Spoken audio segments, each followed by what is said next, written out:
আমাৰ 9 তাৰিখে কেবিনেট আছে।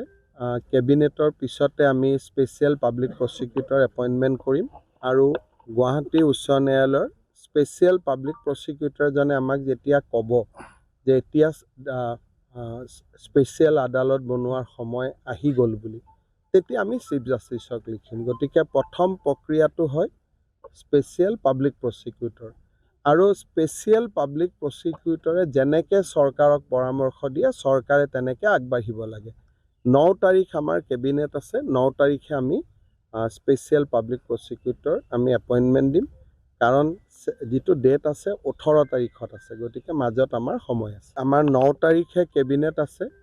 কেবিনেটৰ পিছতে আমি স্পেচিয়েল পাব্লিক প্ৰচিকিউটৰ এপইণ্টমেণ্ট কৰিম আৰু গুৱাহাটী উচ্চ ন্যায়ালয়ৰ স্পেচিয়েল পাব্লিক প্ৰচিকিউটৰজনে আমাক যেতিয়া ক'ব যে এতিয়া স্পেচিয়েল আদালত বনোৱাৰ সময় আহি গ'ল বুলি, তেতিয়া আমি চিফ জাষ্টিছক লিখিম। গতিকে প্ৰথম প্ৰক্ৰিয়াটো হয় স্পেচিয়েল পাব্লিক প্ৰচিকিউটৰ আৰু স্পেচিয়েল পাব্লিক প্ৰচিকিউটৰে যেনেকৈ চৰকাৰক পৰামৰ্শ দিয়ে চৰকাৰে তেনেকৈ আগবাঢ়িব লাগে।